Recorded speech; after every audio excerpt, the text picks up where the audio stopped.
तो मानव का मूल रूप प्रवृत्तियों के आधार पर मानव मानव के साथ जो भी करता रहा उसका व्यवहार नाम हुआ, और मानवेतर प्रकृति के साथ जो कुछ किया वह सब उत्पादन कार्य कहलाया। यहाँ कह रहे हैं कि मानव मानव के साथ में दो प्रकार के कार्यक्रम हैं, एक व्यवहार वाला कार्यक्रम है, दूसरा मानव मानवेतर प्रकृति के साथ जो कुछ किया उसको उत्पादन कार्य कह रहे हैं। तो व्यवहार व उत्पादन कार्यों का निश्चित चिन्हित क्षेत्र स्पष्ट हो गया। तो बाबा जी कह रहे हैं कि व्यवहार और उत्पादन कार्य के रूप में ये जो क्षेत्र है वो निश्चित हो गया और चिन्हित हो गया कि प्रकृति के साथ जो भी हम श्रम कर रहे हैं वो उत्पादन कार्य है, और जो मानव के साथ कर रहे हैं वो व्यवहार है। तो जितनी भी समस्याएं उत्पादन विधा में बनी रही उसका निराकरण उपाय खोजते रहे, और मानव की आवश्यकता के आधार पर वस्तुओं का निर्माण कार्य जैसे आहार, आवास, अलंकार, दूर श्रवण, दूरदर्शन, दूरगमन वस्तुओं का मानव निर्बाध रूप से उत्पादन करने के योग्य हो गए। इस क्रम में मानव अपने आश्वस्ति की जगह पहुंचने तक इन प्रौद्योगिकी विधाओं से प्रयुक्त ईंधन से ऊर्जा ग्रहण किए, उसके अवशेष धरती, जल और वायु को प्रदूषित कर दिया। तो पहले उन्होंने कहा कि व्यवहार और कार्य ये दो चीजें होती हैं, और मानव के साथ व्यवहार होता है, प्रकृति के साथ जो भी हम करते हैं वो उत्पादन कार्य होता है या कार्य होता है। फिर इसके बाद कहा कि उत्पादन में जो भी समस्याएं होती हैं उनके निराकरण मानव खोजता रहा है, और उस सब का प्रयोजन क्या है, तो मानव की आवश्यकताओं के आधार पर वस्तुओं का निर्माण कार्य है ना, जैसे आहार, आवास, अलंकार, दूर श्रवण, दूरदर्शन, दूरगमन वस्तुओं का मानव निर्बाध रूप से उत्पादन करने के योग्य हो गए। इस क्रम में मानव अपने आश्वस्ति की जगह पे पहुंचने तक इन प्रौद्योगिकी विधाओं से प्रयुक्त ईंधन से ऊर्जा ग्रहण किए, और उसके अवशेष ने जो है धरती, जल और वायु को प्रदूषित कर दिया। तो इन प्रौद्योगिकी के से जो भी ईंधन के रूप में जो ऊर्जा हमने बनाई, जिसको हम लोग कह रहे हैं कि सबसे ज्यादा ऊर्जा जो है थर्मल पावर से ही बनाया है, कोयले से, जिसको अपन कोयले से, तो उसके कारण से धरती, जल और वायु तीनों का प्रदूषण हुआ। और दूसरा जो ईंधन के रूप में हम लोग प्रयोग कर रहे हैं वो पेट्रोलियम है, और तीसरा अभी हुआ है जिसको हम लोग परमाणु बिजली कह रहे हैं, उससे भी प्रदूषण होता है ना। इसमें भी वो कह रहे हैं कि वायु प्रदूषण का प्रबल प्रभाव धरती के वातावरण के शतांश में से 30 अंश को घटा दिया, अर्थात धरती के जितनी ऊंचाई में वातावरण फैला रहा उसमें से 100 में से 30 भाग घट गया। तो बाबा जी कह रहे हैं कि जो पहले पृथ्वी का जो वातावरण था, यानी जो जिसको अपन वायुमंडल कहते हैं आज की भाषा में, तो वायुमंडल की 30% जो है हाइट घट गई है, ऐसा बाबा जी का अनुमान है। और दूसरा है कि जो रक्षा कवच है वो उसमें भी कमी आ गई है ना, 30 अंश को घटा दिया। अथवा धरती की जितनी ऊंचाई में वातावरण फैला है उनमें उसमें से 100 में से 30 भाग घट गया है। यह सब विज्ञान विधा से प्रस्तुत वक्तव्य हैं, और वो ये कह रहे हैं कि ये सब साइंटिस्ट लोगों ने ही कहा है ऐसा। इस विधि से घटित संपूर्ण प्रदूषण मानव त्रासदी का प्रधान कारण हो गया। इनमें से प्रधान कारण ईंधन अवशेष ही रहा। तो जो भी हम कोयला जलाते हैं उसका जो अवशेष निकलता है, या पेट्रोलियम जलाते हैं उसका जो अवशेष निकलता है, चाहे वो कार्बन डाइऑक्साइड हो, नाइट्रस ऑक्साइड हो, आदि आदि के रूप में, इससे अनेक विपदाएं, इसके कारण से अनेक विपदाएं धरती के सिर पर मंडराने लगी, जिसके फलस्वरूप धरती तापग्रस्त हो गई। धरती का ताप विगत दशक के मध्यकाल तक शांत रहा, अर्थात पहले जैसा ही रहा। अर्ध दशक के बाद ताप बढ़ने के संकेत वैज्ञानिकों को मिलने लगे, यानी लगभग 1950 के बाद से। इसी बीच नदी नाला तालाब पानी का मानव उपयोग नहीं रहा। नदी नाला तालाब का पानी मानव उपयोग के लिए नहीं रहा। फसल की स्वस्थता के भी प्रतिकूल हुई और फसल भी रोगी हुई, क्योंकि पानी प्रदूषित हो गया। तो पानी के प्रदूषण से वो फसल के लायक भी नहीं रहा और मानव उपयोग के लिए भी नहीं रहा। ऐसे प्रदूषित आहार के मानव कुल में अनेक प्रजाति के रोग पीड़ाएं हो गई। तो वो कह रहे हैं कि जो फसल रोगी हुई तो उससे आहार रोगी हो गया, आहार दूषित हो गया और उसके कारण से कई प्रकार के रोग हो गए। और इन सब के मूल में क्या है कि जो हम ईंधन उपयोग कर रहे हैं, ईंधन का जो अवशेष है वो प्रदूषण कर रहा है। मानव के लिए समुद्र के अतिरिक्त जो क्षेत्रफल है वह कम हुआ है। इसी क्रम में धरती व वनस्पति रही, उसका सर्वाधिक शोषण होता ही रहा। आगे चलकर खनिजों के दोहन से धरती असंतुलित होने लगी। यह असंतुलन अपने आप में सर्वाधिक खतरनाक होना पाया जा रहा है। तो उन्होंने कहा कि हवा प्रदूषित हुई, साथ साथ पानी का प्रदूषण हुआ। पानी के प्रदूषण से जो है मट्टी और खनिजों का, फसलों का जो है प्रदूषण हो गया, उससे रोग बढ़ गए। और आहार भी प्रदूषित हो गया, उससे बहुत सारे रोग बढ़ गए। फिर इसमें एक बात और कह रहे हैं कि मानव के लिए समुद्र के अतिरिक्त जो स्थल वाला जो क्षेत्र रहा होगा वह कम हुआ है। इसी क्रम में धरती पर वनस्पतियां रहीं, उनका भी सर्वाधिक शोषण होता रहा है, क्योंकि फिर जगह कम पड़ती गई तो उसको काट काट के जंगलों को काट काट के मैदान बनाते रहे। आगे चलकर खनिजों के दोहन से भी धरती असंतुलित होने लगी। फिर खनिजों का बड़ी संख्या में दोहन हुआ और यह असंतुलन अपने आप में सर्वाधिक खतरनाक होना पाया जा रहा है। ये जितना भी असंतुलन हुआ वो कह रहे हैं कि ये बहुत खतरनाक जगह पे आ गए। धरती असंतुलित होने का तात्पर्य है धरती पर ऋतुओं का असंतुलित होना। तो बाबा जी कह रहे हैं कि धरती के असंतुलन होने का एक कारण उन्होंने बताया कि ऋतुओं का असंतुलित होना। और ऋतुओं का तात्पर्य है शीत, ताप, वर्षा और उसके अनुपात में कम ज्यादा होना, है ना, इसी को असंतुलन कह रहे हैं। साथ में भूमध्य रेखा से उत्तर दक्षिण क्षेत्रों में परंपरागत अनुपात से विचलित होने से है। तो जो भूमध्य रेखा है उसके उत्तर और दक्षिण दोनों में जो इसका अनुपात था शीत, वर्षा का और ताप का, वो अनुपात विचलित हुआ है। ऐसे असंतुलन को प्रकारांतर से सभी मानव विभिन्न भाषाओं से संवाद में प्रस्तुत करते हैं। और बाबा जी कह रहे हैं कि ये सब बहुत सारा शिक्षा में भी रहता है, मीडिया में चर्चा में रहता है और बहुत सारी चर्चाओं में भी सुनने को मिलता है ना, कॉन्फ्रेंसेस में भी हम ये सब बातें सुनते ही। ऋतु असंतुलित होने से निश्चित भू क्षेत्रों में होती हुई फसल चक्र बिगड़ने से कृषि के प्रति उदासीनता छा गई और कृषि का व्यापारीकरण हो गया। तो बाबा जी ने कहा कि जो ऋतुओं का असंतुलन हुआ है ना, जिसको हम लोग मौसम का असंतुलन भी बोलते हैं, उसके कारण से क्या हुआ कि जो निश्चित भूभाग में कोई फसल चक्र होती थी वो बिगड़ गया।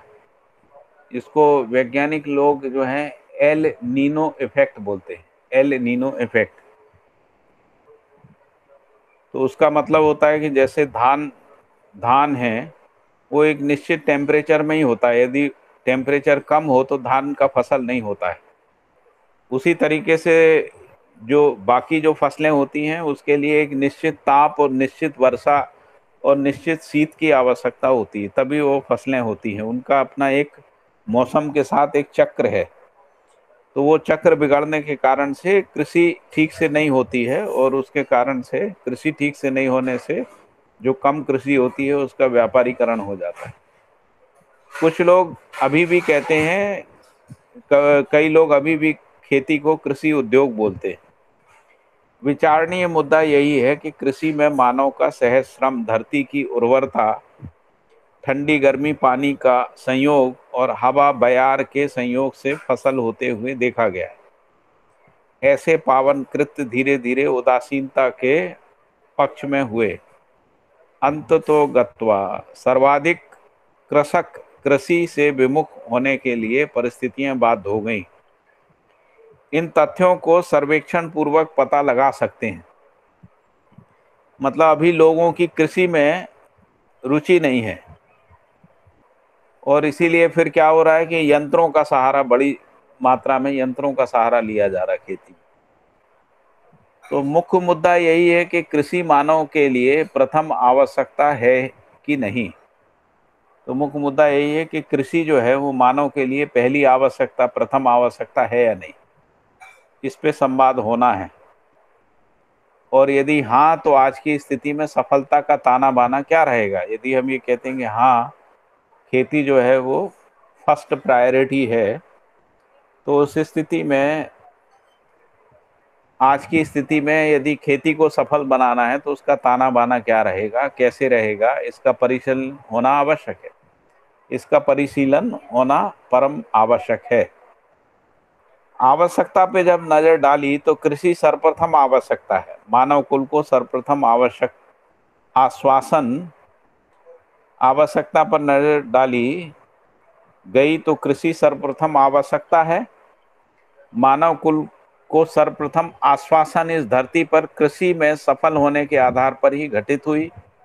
आज भी कृषि उत्पादन सर्वश्रेष्ठ, सर्वाधिक उपयोगी है, इसलिए इसकी परम आवश्यकता है। कृषि संपदा अपने में आश्वस्त रहने के लिए, अर्थात कृषक आश्वस्त विश्वस्त रहने के लिए धरती के साथ उर्वरकता, जल संसाधन, बीज परंपरा, ऋतुकालीन कीट नियंत्रण, औषधि का ज्ञान और कर्म अभ्यास संपन्न रहना आवश्यक है।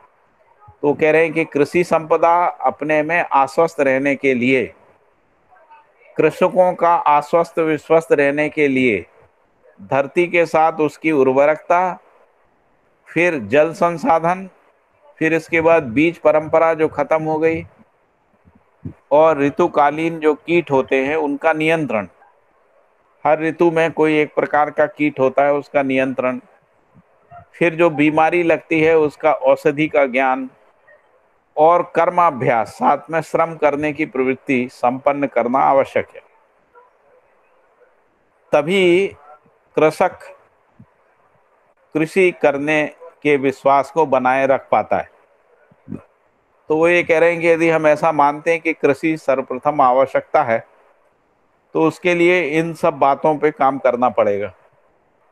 पहली बात तो ये करना पड़ेगी कि कृषक जो है वो आश्वस्त विश्वस्त रहने के लिए धरती के साथ उर्वरकता बनी रहे, फर्टिलिटी बनी रहे, और सिंचाई के लिए जल संसाधन हो, फिर बीज परंपरा हो, नहीं तो बीज नहीं मिलेगा, या बीज खराब मिलेगा, या जेनेटिकली मोटिवेटेड बीज मिलेगा,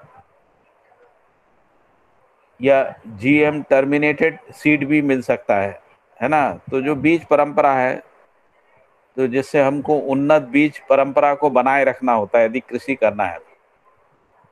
और फिर ऋतुकालीन जो कीट होते हैं उनका नियंत्रण, औषधियों का ज्ञान और कर्माभ्यास संपन्न करना आवश्यक है। तभी कृषक कृषि करने के विश्वास को बनाए रख पाता है।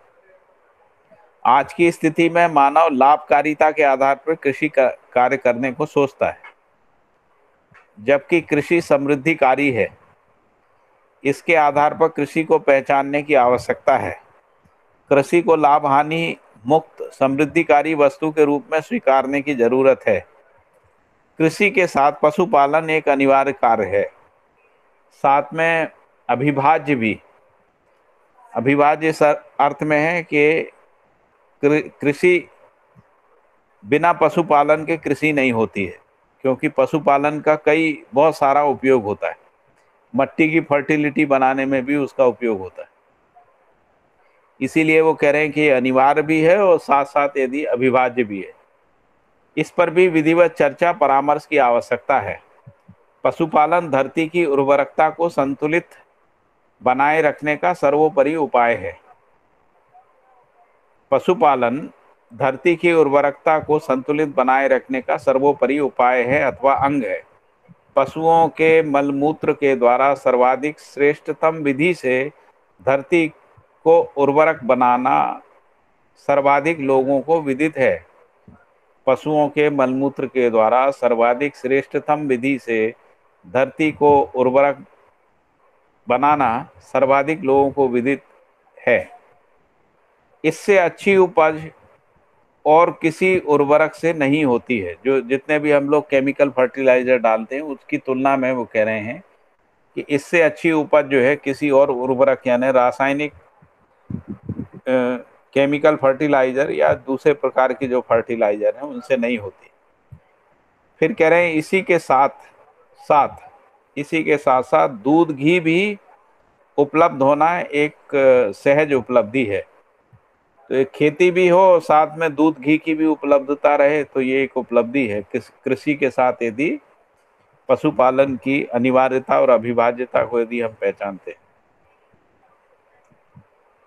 मानव के आहार पदार्थों में सर्वश्रेष्ठ एवं उपयोगी माना गया है किसको? दूध घी को। मानव आहार पदार्थों में सर्वश्रेष्ठ और उपयोगी माना गया है। निरीक्षण परीक्षण पूर्वक जाना भी गया है, इसको जांच वांच के देख लिया है। परिश्रम के लिए भी जानवरों को महत्वपूर्ण भूमिका को उपयोगिता को मानव ने पहचान लिया है। परिश्रम के लिए भी जानवरों की महत्वपूर्ण भूमिका को उपयोगिता को मानव ने पहचान लिया है। जैसे हम लोग खेती करने में जानवरों का उपयोग करते हैं या जो उत्पादित वस्तु है उसके ट्रांसपोर्टेशन में भी उपयोग करते हैं। इस प्रकार पशुपालन का बहुमुखी उपयोग सुस्पष्ट होता है। पशुओं के मृत्यु होने के उपरांत भी हड्डी धरती की उर्वरकता के लिए महा उपयोगी है। चमड़े मानव के जूते चप्पल यानी पदत्राण अर्थात जूते के रूप में उपयोगी हैं। झोले आदि के रूप में भी उपयोगी होना मानव पहचान चुका है। इस तरह पशुपालन का एक सार्थक परंपरा है। इसके महत्व को अनदेखी किए जा रहे हैं। इसमें मानव और धरती क्षतिग्रस्त होना स्वाभाविक है। मानव को सदा सदा कृषि कार्य पूर्वक अन्न समृद्धि को अनुभव करता रहा है। मानव अपने को सदा सदा कृषि कार्य पूर्वक अन्न समृद्धि को अनुभव करता रहा है। आज भी यह मुद्दा आदिकाल के अनुसार ही है। इसको जन चर्चा में शामिल होना, इस पर भरोसा पाने के लिए उचित तर्क, उचित सिद्धांत, स्रोत, व्याख्या पूर्वक स्वीकृति स्थिति में पहुंचना आवश्यक है।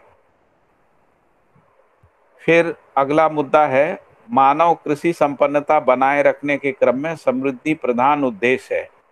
आदिकाल से मानव परंपरा में उपलब्धियों की दिशा में आहार की उपलब्धि प्रथम रही। इस मुद्दे में संतुष्टि पाने के लिए पत्ते, कंद, मूल, जीव जानवरों की हत्या कर मांस सेवन से कृषि पूर्वक अनाजों की उपलब्धि तक पहुंचे हैं। यदि आदिकाल में जब जंगल युग में मानव था तो उस समय जो है पत्ते, कंद, मूल, जीव जानवरों के मांस सेवन से कृषि पूर्वक अनाजों की उपलब्धता तक पहुंचे हैं। तो सनय सनय पत्ते, कंद, मूल सेवन की प्रथा सर्वाधिक उन्मूलन हो गई तथा जहां तक जीव जानवरों की हत्या कर मांस भक्षण की परंपरा यथावत बनी हुई है। इसमें परिवर्तन यही हुआ है कि पहले जंगली जानवरों पर निर्भर रहे, अब सर्वाधिक पालतू जीव जानवरों को मारकर मांस प्राप्ति की विधि को अपना चुके हैं। इस विधि से मानव शाकाहार मांसाहार के पक्ष में अपनी रुचि की मानसिकता को तैयार कर लिए। इस बीच विज्ञान युग का अपनी पूरी ताकत से प्रादुर्भाव हुआ। इसलिए विज्ञान की जब शुरुआत हुई तब विज्ञान मानसिकता मंदिर गिरजाघर की मानसिकता के अनुकूल नहीं रही। इसलिए सर्वाधिक मंदिर गिरजाघर विज्ञान को नकार दिए। जब तक यह परंपरा रही कि राजा धर्म गद्दीधारी व्यक्ति की सहमति से राज व्यवस्था को संपन्न करते थे, तब तक धर्म गद्दी की कट्टरता अतिरूढ़ थी और इस विरोधी मानसिकता में जो कुछ भी विज्ञान शिक्षा के प्रस्ताव आते रहे उन सबका खंडन और दंड तक पहुंचा। मतलब कुछ लोगों ने खंडित भी किया और ऐसे लोगों को दंडित भी किया। तब विज्ञानियों ने अपने विवेक से राजाओं को समझाया कि आपको युद्ध करना ही है, युद्ध व्यवस्था करना ही है, तो विज्ञान आपको सामरिक सामग्री उपलब्ध कराएगा। पहले ही एक राजा दूसरे राजा पर विजय पाने की इच्छा रखता था। इस आधार पर राजा लोग सहमत हो गए, विज्ञानियों को संरक्षण देने का उद्देश्य बनाया। इसी बिंदु से राज्य और धर्म गद्दी का अलगाव होना शुरू हो गया। इस क्रम में विज्ञान अपने प्रयोगों के लिए आवश्यक धन को राजगद्दी से प्राप्त करते रहे। सामरिक तंत्र की तीव्रता को प्रमाणित करने का प्रयोग तेज होता रहा। तो यहाँ कहा कि इस बीच में जो है विज्ञान युग का प्रादुर्भाव हो गया, और वो प्रादुर्भाव जब हुआ तो वो विज्ञान मानसिकता जो है वो मंदिर गिरजाघर की मानसिकता के अनुकूल नहीं रही। इसलिए मंदिर यानी जो धार्मिक संस्थाएं थी वो विज्ञान को नकारती रहीं, जिसको अपन धर्म गद्दी कह सकते हैं, वो विज्ञान को नकारती रहीं। और जब तक इनका प्रभाव बना रहा तो राजा भी इससे सहमत था। लेकिन धीरे धीरे क्या हुआ कि वैज्ञानिकों ने राजाओं को समझा लिया कि आपको युद्ध की आवश्यकता होती है, और युद्ध करने के लिए जो हथियारों की आवश्यकता है वो विज्ञान के द्वारा पूरी हो सकती है। तो सभी राजा लोग लड़ना तो चाहते थे, नहीं तो सुरक्षा तो चाहते थे, इसीलिए हथियारों की आवश्यकता थी। इसलिए उन्होंने वैज्ञानिकों को संरक्षण देना शुरू कर दिया, और वैज्ञानिकों ने उनके लिए हथियार आदि बनाना शुरू कर दिया। और इस तरीके से उनको राजगद्दी से धन प्राप्त होने लगा, और सामरिक तंत्र की तीव्रता को प्रमाणित करने का प्रयोग तेज होता रहा। इसी क्रम में कई वैज्ञानिक उपलब्धियों को जनमानस अपनाने को तैयार हुआ, जैसे दूरश्रवण, दूरदर्शन, दूरगमन के रूप में यंत्र उपकरण सर्वसुलभ हुए।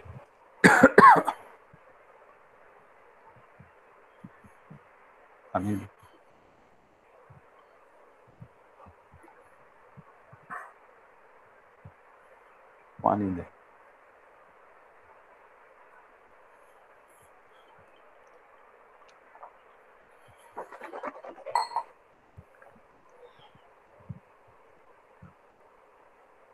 तो कह रहे हैं कि इसी क्रम में कुछ वैज्ञानिक उपलब्धियों को जनमानस अपनाने को तैयार हुआ, जिसमें दूरश्रवण, दूरदर्शन, दूरगमन यानी जो गाड़ी घोड़ा आदि, रेलगाड़ी, हवाई जहाज, दूरश्रवण, रेडियो, टेलीविजन, मोबाइल, दूरदर्शन, तो इन सबको मानव ने उपयोग करना शुरू किया। इसके अतिरिक्त कृषि संबंधी उत्पादन में एवं आवासीय संरचनाओं में उपयोगी वस्तुओं को भी तैयार कर लिए।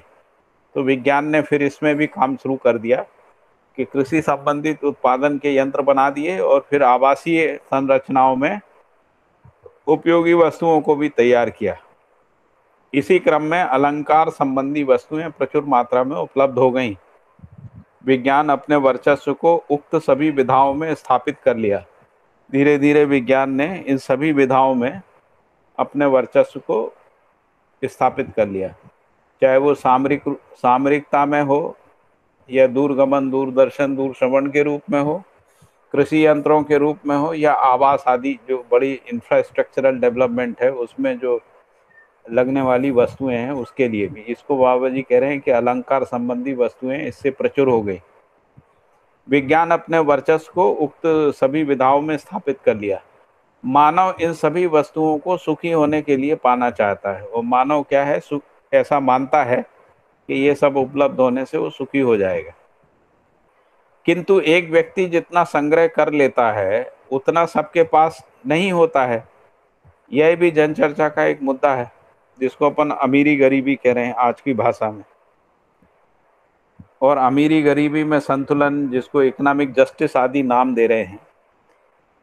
किंतु एक व्यक्ति जितना संग्रह कर लेता है उतना सबके पास नहीं रहता है। तो यह भी जनचर्चा का एक मुद्दा है कि ये सारी सुविधाएं सबको कैसे मिलें, क्या करना होगा, इसको निर्धारित करना भी एक मुद्दा है। उपलब्ध सभी वस्तुओं से मानव सामान्य आकांक्षा, महत्वाकांक्षा संबंधी वस्तुओं के प्रति आश्वस्त हुआ।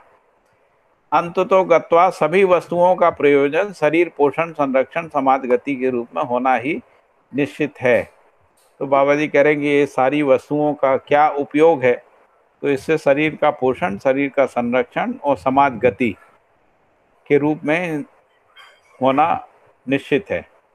इन तीनों विधाओं में उपयोग करने के उपरांत वस्तुओं का शेष रहना ही समृद्धि है।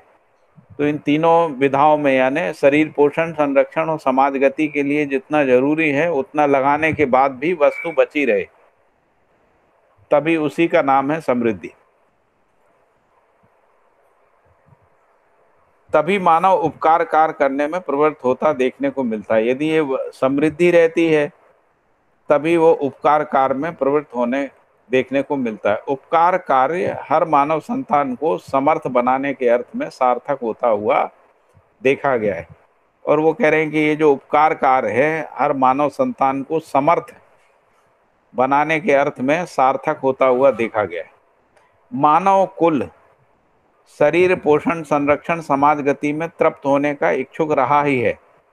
यही इच्छा पूर्ति नहीं हो पाई है क्योंकि संग्रह और सुविधा के अर्थ में सारे वस्तुओं को मूल्यांकित करने की आदत मानव में समावेशित हो चुकी है। संग्रह सुविधा का तृप्ति बिंदु को पहचानने के पक्ष में परामर्श करने पे पता चलता है कि इन दोनों का तृप्ति बिंदु मिलता नहीं। तो बाबा जी कह रहे हैं कि ये बात तो मानव जाति में धीरे धीरे आ रही है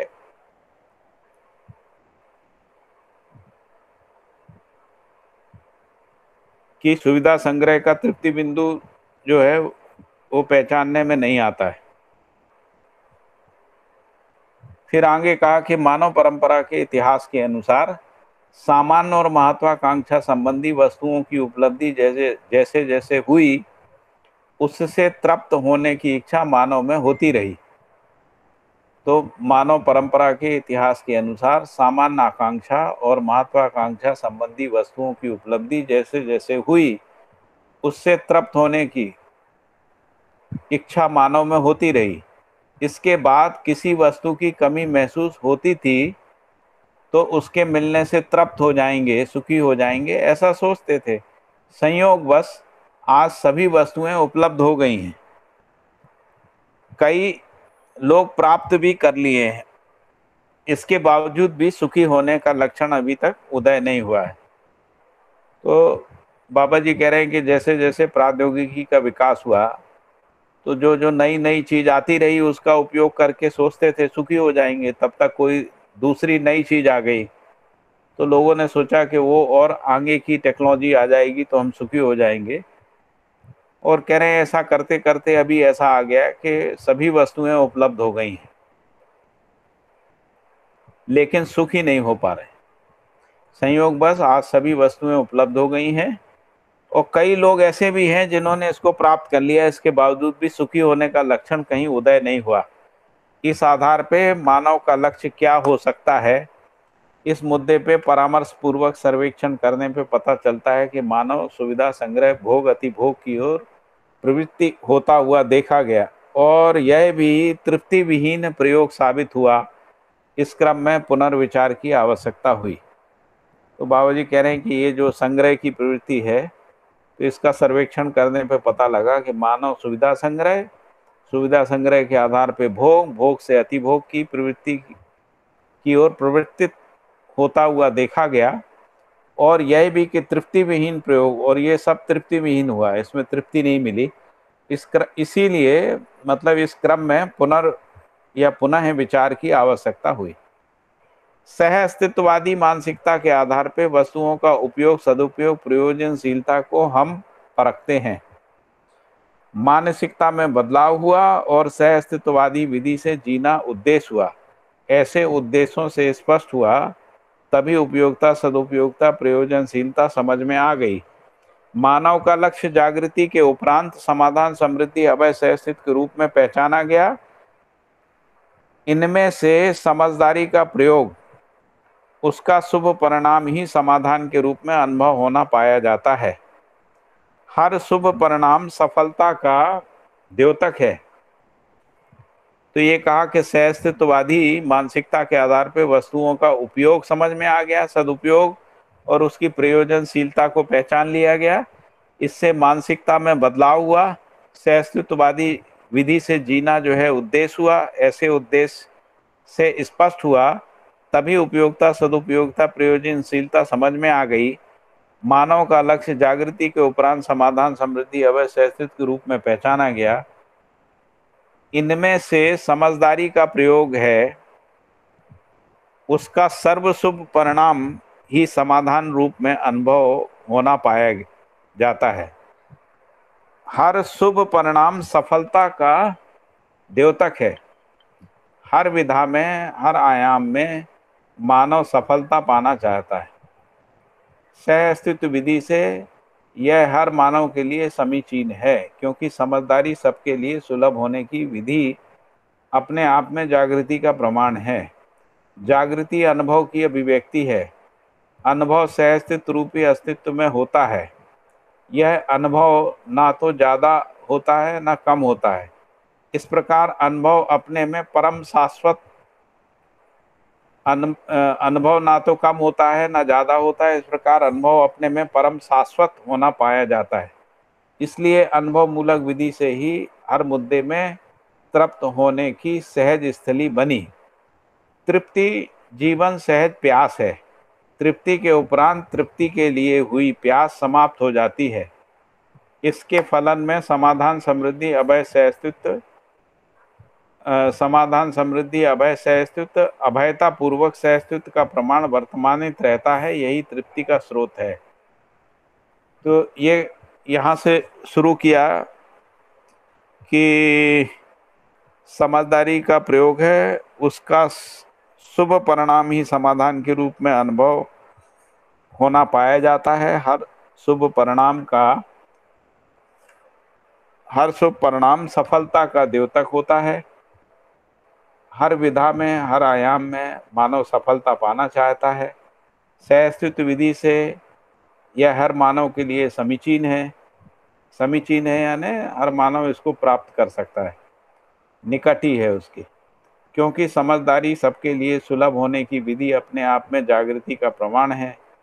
जागृति अनुभव की अभिव्यक्ति है। अनुभव सहअस्तित्व रूपी अस्तित्व में होता है।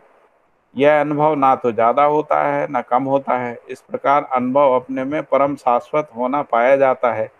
इसलिए अनुभव मूलक विधि से ही हर मुद्दे में तृप्त होने की सहज स्थली बनी हुई है। तृप्ति जीवन सहज प्यास है, और तृप्ति के उपरांत तृप्ति के लिए हुई प्यास समाप्त हो जाती है। इसके फलन में समाधान, समृद्धि, अभय, सहअस्तित्व, अभयता पूर्वक सहअस्तित्व का प्रमाण वर्तमानित रहता है। यही तृप्ति का स्रोत है। समाधान के लिए समझदारी का होना अनिवार्य है। समझदारी के प्रयोग से ही हम समाधान को पाते हैं। समाधान के उपरांत ही परिवारगत आवश्यकताओं से अधिक उत्पादन का तौर तरीका सुलभ होता है। संभावना पहले से ही रहती है। संभावना को पहचानना समझदारी पूर्वक अति सुलभ हो जाता है। समाधान, समृद्धि के फलस्वरूप उपयोगिता, सदुपयोगिता, प्रयोजनीयता विधि से अभयता अपने आप में उद्गमित होती है। यही वर्तमान में विश्वास होने का प्रमाण है। ऐसी प्रतिष्ठा का प्रभाव सहअस्तित्व में प्रमाणित होना सुलभ होता है। यही जागृति है। इससे स्पष्ट हो गया कि हम मानव जागृति पूर्वक ही संपूर्ण वस्तुओं की उपयोगिता, सदुपयोगिता, प्रयोजनीयता को प्रमाणित करते हैं, जिससे तुष्टि बिंदु अर्थात समाधान बिंदु तक पहुंचना सुलभ हो जाता है।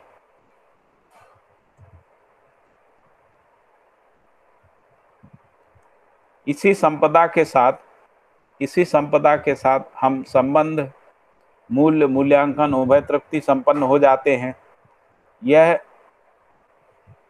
तृप्ति की निरंतरता का प्रमाण है। तृप्ति, समाधान और प्रामाणिकता प्रमाण एक दूसरे के पूरक विधि से क्रियान्वित होते हैं। यही जागृत मानव परंपरा का पहचान है। तो इस पैराग्राफ में ये कहा गया कि समाधान के लिए समझदारी का होना अनिवार्य है। समझदारी के प्रयोग से ही समाधान को पाते हैं। समाधान के उपरांत परिवारगत आवश्यकताएं परिवारगत आवश्यकता से अधिक उत्पादन करने का तौर तरीका सुलभ होता है। संभावना पहले से रहती ही है। संभावनाओं को पहचान कर समझदारी पूर्वक अति सुलभ हो जाता है। तो परिवार में ही ये संभावना पूरी हो जाती है, लेकिन वो कह रहे हैं कि संभावनाओं को पहचान के समझदारी पूर्वक यदि सहस्वित विधि से जीते हैं तो यह अति सुलभ हो जाता है। समाधान समृद्धि के फलस्वरूप उपयोगिता, सदुपयोगिता, प्रयोजनीयता, विधि से अभयता अपने आप उद्गमित होती है। यही वर्तमान में विश्वास होने का प्रमाण है। ऐसी प्रतिष्ठा का प्रभाव सहस्तित्व में प्रमाणित होना सुलभ होता है। यही जागृति है। इससे स्पष्ट हो गया कि हम मानव जागृति पूर्वक ही संपूर्ण वस्तुओं की उपयोगिता, सदुपयोगिता, प्रयोजनीयता को प्रमाणित करते हैं, जिसके तुष्टि बिंदु अर्थात समाधान बिंदु तक पहुंचना सुलभ हो जाता है। इसी संपदा के साथ हम संबंध, मूल्य, मूल्यांकन उभय तृप्ति संपन्न हो जाते हैं। यह तृप्ति की निरंतरता का प्रमाण है। तृप्ति, समाधान और प्रामाणिकता प्रमाण एक दूसरे के पूरक विधि से क्रियान्वयन होते ही हैं। यही जागृत मानव परंपरा की पहचान है। फिर अगले पैराग्राफ में है, जागृत मानव ही इस धरती पर मानवत्व सहित व्यवस्था के रूप में जीने के अधिकार से संपन्न होते हुए देखने को मिलते हैं।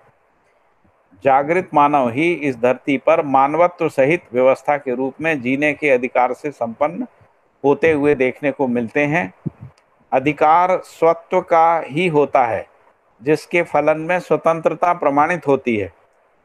समझदारी स्वत्व रूप में प्रयोग एवं व्यवहार करने के रूप में अधिकार,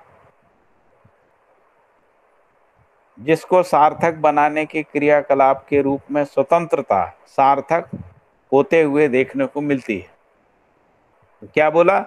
समझदारी स्वत्व के रूप में, प्रयोग और व्यवहार करने के रूप में अधिकार, इसको सार्थक बनाने के क्रियाकलाप के रूप में स्वतंत्रता सार्थक होते हुए देखने को मिलती है। हर व्यक्ति अपने को सार्थक सिद्ध करना चाहता है। सार्थकता की पहचान का आधार है। सार्थकता ही पहचान का आधार है, जिससे सकारात्मक फलन प्रमाणित होते ही रहता है। सकारात्मक फलन का तात्पर्य न्याय और समाधान पूर्वक जीने से और शाश्वत सत्य को प्रमाणित करने से है। यही जागृति पूर्वक जीने का प्रमाण है। यही मानव परंपरा का वैभव भी है। इसी वैभव बस मानव में अखंडता, सार्वभौमता का प्रमाण उदय होता है, जिससे परिवारगत आवश्यकताओं के संयत समृद्ध होने की संभावना अधिक बन जाती है। भ्रमवश हम मानव यही कहते रहे हैं कि आवश्यकता अनंत है और साधन सीमित हैं। भ्रमवश हम मानव यही कहते रहे हैं कि आवश्यकता अनंत है और साधन सीमित हैं, इसलिए संघर्ष करना जरूरी है। छीना झपटी शोषण ही संघर्ष का रूप हुआ है। ऐसे घृणित कार्य करते हुए भी श्रेष्ठता का दावा किया, बेहतरीन जिंदगी का दावा किया। यह कहाँ तक न्याय हुआ, इस मुद्दे पर भी जन चर्चा की आवश्यकता है।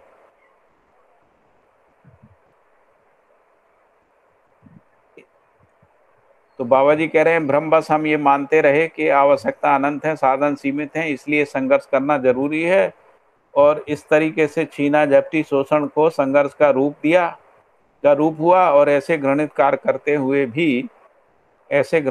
करते हुए भी श्रेष्ठता का दावा किया, बेहतरीन जिंदगी का दावा किया। यह कहाँ का न्याय है, इस मुद्दे पर जनचर्चा की आवश्यकता है। भ्रमित जनमानस में न्याय धर्म सत्य की अपेक्षा के रूप में स्वीकृति बनी हुई है।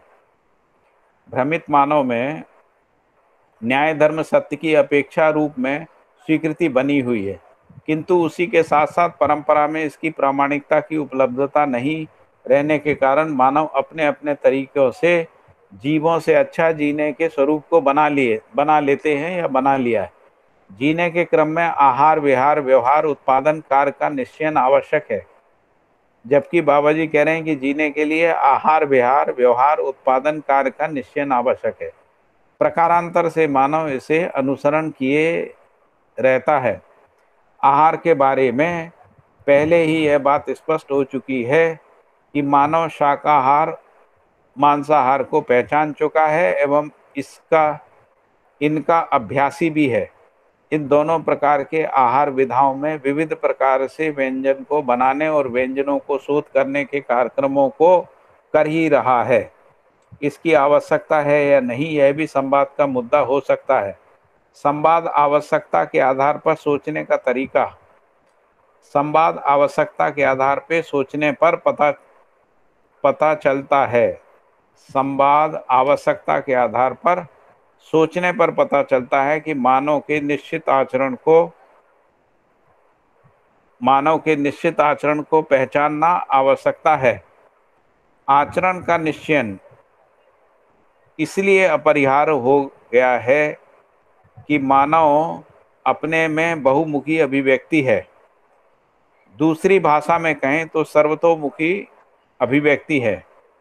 व्यक्त होने के क्रम में आचरण रहता ही है। मानव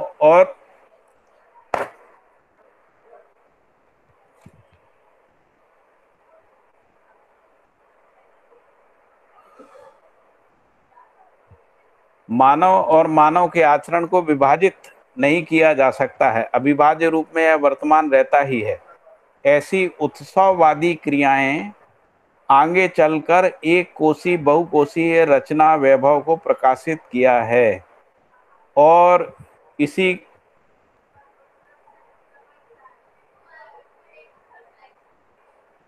ऐसी उत्सववादी क्रियाएं आगे चलकर एक कोशी बहुकोशीय रचना वैभव को प्रकाशित किया है। इसी क्रम में मानव शरीर रचना भी बहुमूल्य रचना होना मानव में से के लिए आकलित होता है।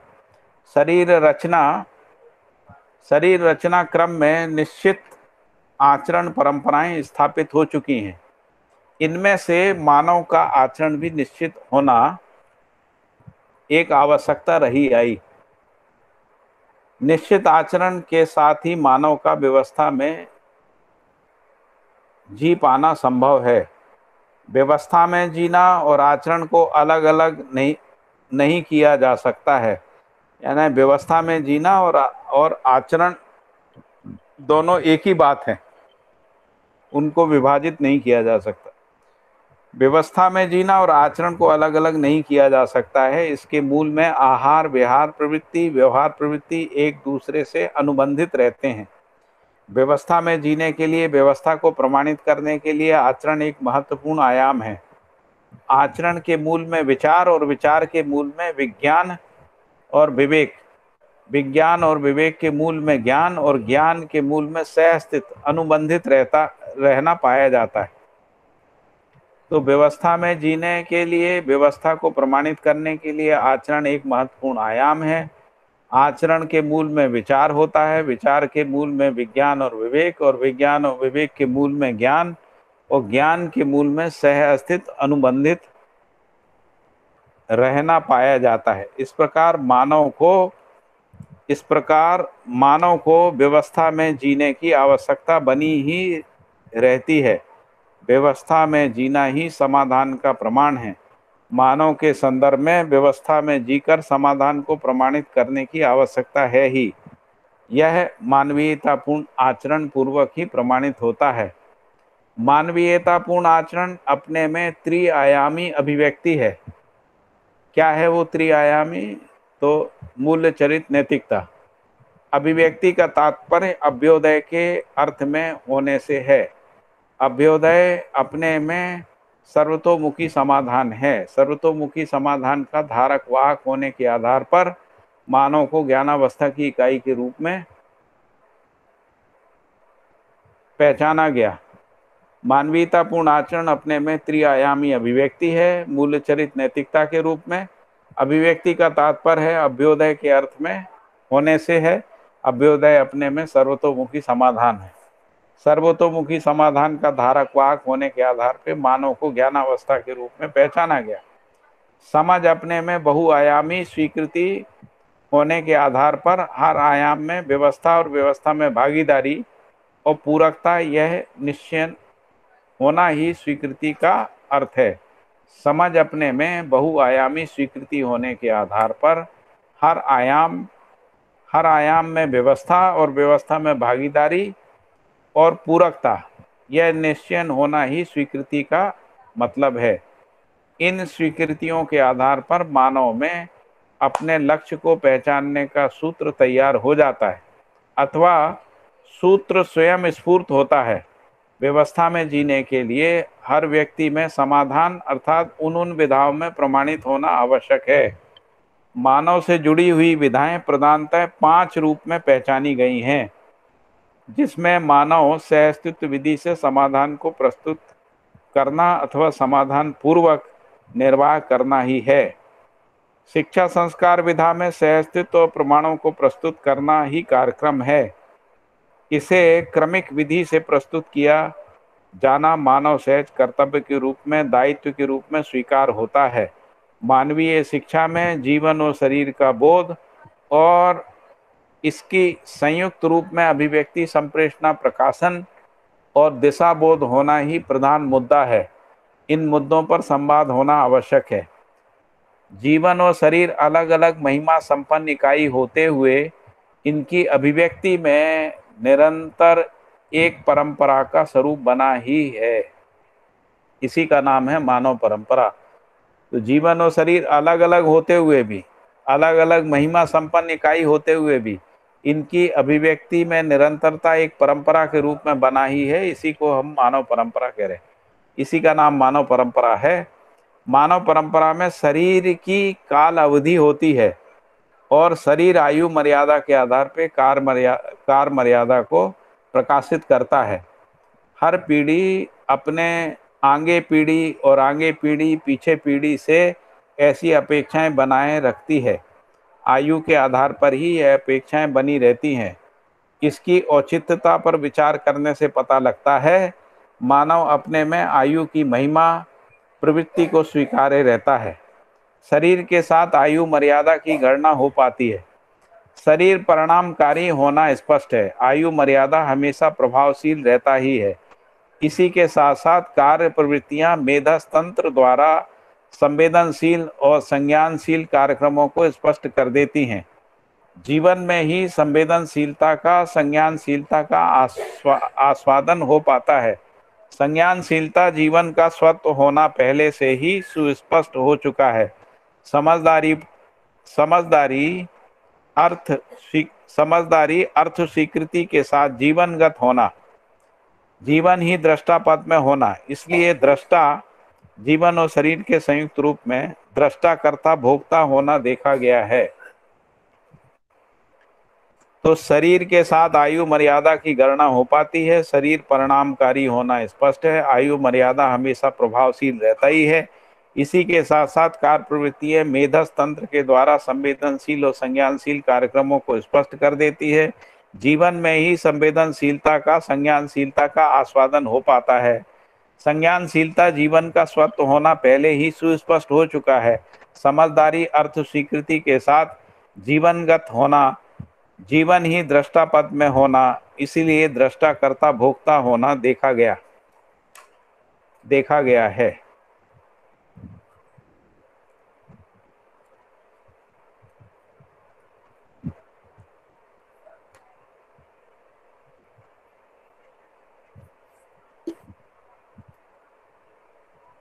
हम इस प्रमाण को पहचान सकते हैं कि जीवन ही दृष्टा है और शरीर को जीवंतता प्रदान करता है। जीवंत शरीर में ही संवेदना स्पष्ट होती है। जीवन अपने कार्य गति पथ के साथ इकाई होना स्पष्ट हो गया है। जीवन अपने कार्य गति पथ के साथ इकाई होना स्पष्ट हो गया है।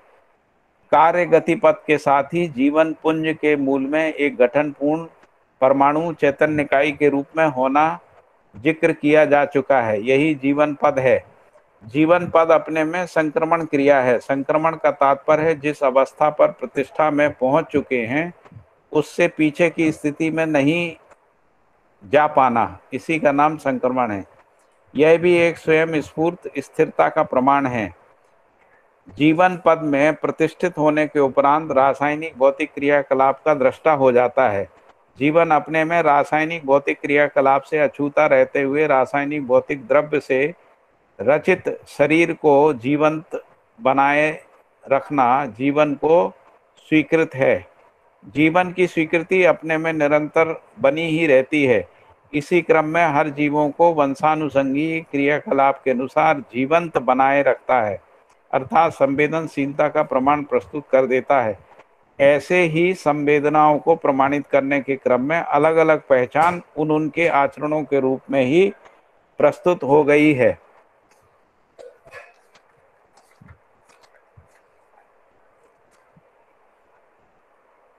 जीवन मानव शरीर को भी जीवंत बनाए रहता है। इस जीवन मानव शरीर को भी जीवंत बनाए रहता है। इसी के साथ जीवन अपनी तृप्ति को क्रिया पूर्णता आचरण पूर्णता के रूप में प्रमाणित करने को प्रयासरत रहता है। इसी महत्वपूर्ण कारणवश संवेदनाओं से जीवन तृप्ति नहीं हो पाई। इसका प्रमाण हर मानव में जागृति क्रम जागृति का परीक्षण निरीक्षण हो पाना है। इसी सत्यतावश हम सार्थक संवाद के मुद्दे के रूप में इसे स्वीकार कर सकते हैं। मानव में यह सुस्पष्ट होता है कि हर संवेदना के प्रयोग के उपरांत भी उस संवेदनशील क्रिया से मुक्ति पाना चाहता है। मानव में यह सुस्पष्ट हो गया है कि हर संवेदना के प्रयोग के उपरांत भी उस संवेदनशील क्रिया से मुक्ति पाना चाहता है। इस विधि से यह निष्कर्ष में आते हैं कि मानव पांचों संवेदनशील क्रियाओं में तृप्ति बिंदु पाया नहीं है। इसका ज्वलंत उदाहरण मानव सर्वाधिक सुविधा संग्रह संवेदनाओं की तृप्ति के लिए जोड़ा और आगे पीढ़ी की आवश्यकता है ऐसा सोचा। इस इन ही तथ्यों के आधार पर मानव अपार सुविधा संग्रह को पाते हुए अथवा जो पाए हैं उनमें तृप्ति का प्रमाण जो हुआ भी नहीं, उनमें तृप्ति का प्रमाण तो हुआ ही नहीं और संग्रह सुविधा का प्रयास अति की ओर होता हुआ मिला। यह ही इस बात का द्योतक है कि तृप्ति बिंदु और कहीं है। तृप्ति के लिए हर मानव तृषित है ही।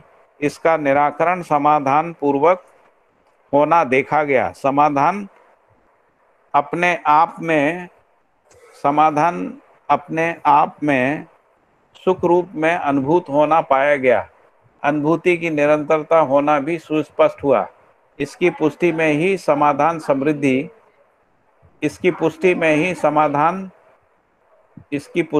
समाधान समझदारी की आवश्यकता निर्मित हुई।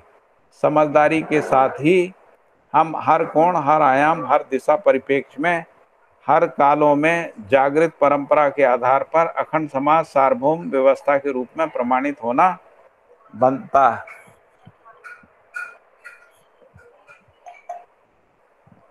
है। तो एक बार फिर से पिछले 2 पैराग्राफ पढ़ रहा हूं। मानव में यह सुस्पष्ट होता है कि हर संवेदना के प्रयोग के उपरांत भी उस संवेदनशील क्रिया से मुक्ति पाना चाहता है।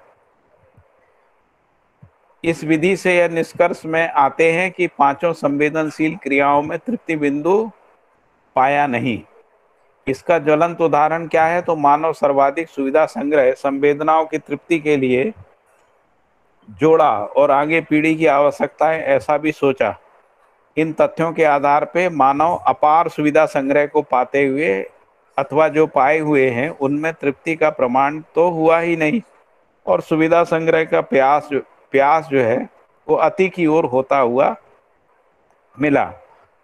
यह ही इस बात का द्योतक है कि तृप्ति बिंदु और कहीं पर है। तृप्ति के लिए हर मानव तृषान्वित है ही। इसका निराकरण समाधान पूर्वक होना देखा गया। समाधान अपने आप में सुख रूप में अनुभूति होना पाया गया। अनुभूति की निरंतरता होना भी सुस्पष्ट है। इसकी पुष्टि में समाधान समझदारी की आवश्यकता निर्मित हुई। समझदारी के साथ हर कोण हर आयाम हर दिशा हर परिप्रेक्ष्य में हर देश कालों में जागृत परंपरा के आधार पर अखंड समाज सार्वभौम व्यवस्था के रूप में प्रमाणित होना बनता है।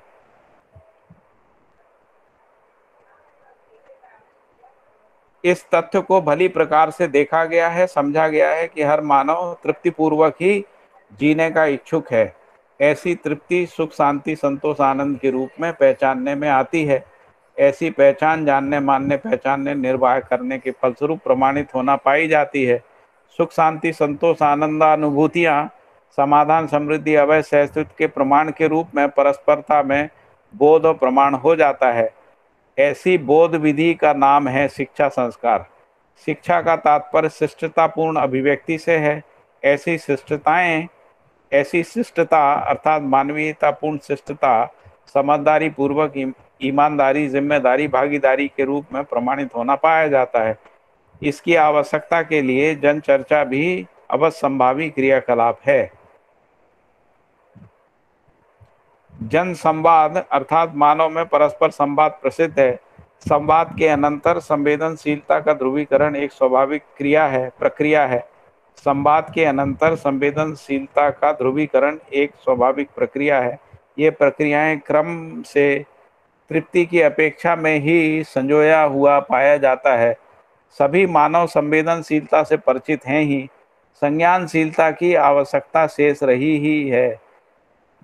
समस्या समाधान के क्रम में प्रदूषण के संबंध में सोचना और निष्कर्ष निकालना हर मानव का कर्तव्य बन गया है, क्योंकि इससे उत्पन्न विपदाएं हर मानव के लिए त्रासदी का कारण बन चुकी हैं। इससे उत्पन्न विपदाएं हर मानव के लिए त्रासदी का कारण बन चुकी हैं। ये डबल लिखा, 2 बार लिखी है। इससे मुक्ति पाना हर मानव के लिए आवश्यक है। वन खनिज औषधि संपदा समृद्धि की स्थिति में ऋतु संतुलन वन वनस्पति औषधि के अनुकूल रूप में परिणत होने के उपरांत मानव का अवतरण इस धरती पर प्रारंभ हुआ।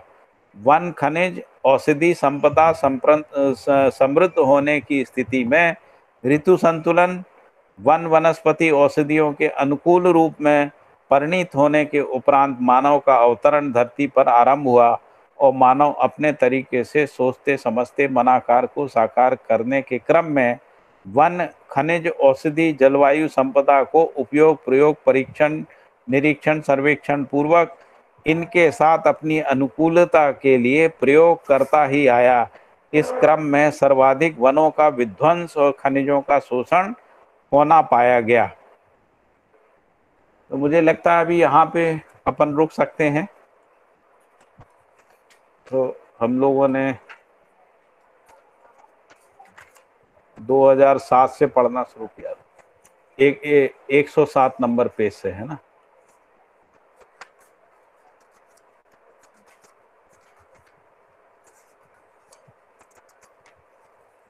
तो 16-17 पेज हो गए हैं टोटल मिला के, है ना। तो इसमें कुछ चर्चा कर लेते हैं। कल इसको थोड़ा सा एक बार रिवाइज करेंगे सरसरी तौर से, फिर इसके बाद हम लोग इसके आगे पढ़ेंगे।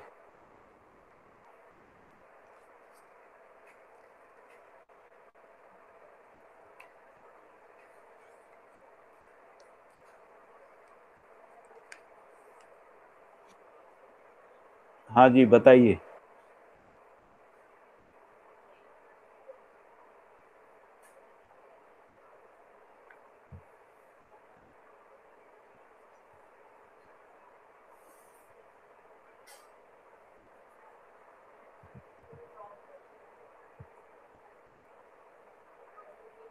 संदीप भाई। जी भैया, नमस्ते भैया। बताइए, कुछ खास मुद्दे बताइए, क्या समझ में आए। आज काफी लोग नहीं हैं, है ना। जी बहुत सारे, अभी योगेश भैया थे, वो भी निकल गए। लगभग 15 लोग थे, जी उनमें से 2-3 लोग अभी निकल गए हैं। तो ठीक रहा ना, कम्युनिकेशन हो रहा है कि नहीं हो रहा है। जी भैया, सब बढ़िया है, समझ में आ रही है बात, आप पढ़ रहे हैं। और वैसा समझ में कहीं, आ रहे हाँ, हैं। ऐसा कोई कठिन भाषा है नहीं, या कोई ऐसा मुद्दा नहीं है जिसमें पुराना सब पढ़ा हुआ है, जी, उसी अनुक्रम में आगे बढ़ रहे हैं चीजों। और इसमें मूल रूप से जो मुद्दे हैं, जो जो जन चर्चाओं में आना चाहिए, जिन पे चर्चा जी, होना चाहिए, वो संवाद होना रेखांकित किए चाहिए, गए हैं। जिनसे मानसिकताओं का निर्माण हो, उस तरफ ध्यान दिला रहे हैं बाबा जी, है ना, क्रम जी, से।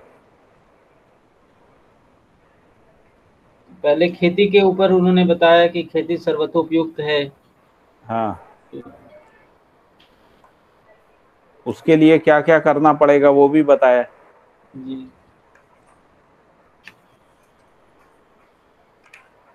तो तीनों पे बात करी है उन्होंने।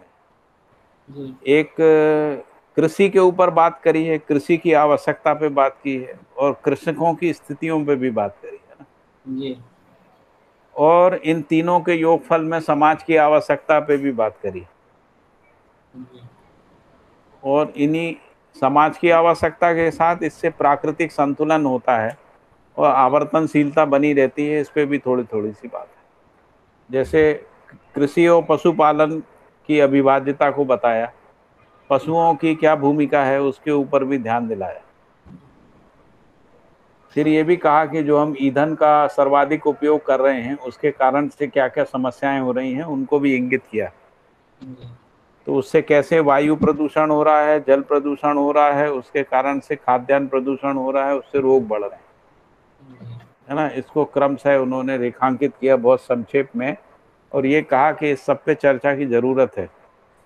जी फिर ये भी कहा कि यदि ये असंतुलन बढ़ता है तो भूमंडलीय ताप के रूप में बढ़ता है, उसके कारण से वायुमंडल कम हो रहा है, और उसके कारण से बाकी सब असंतुलन भी आ रहे हैं।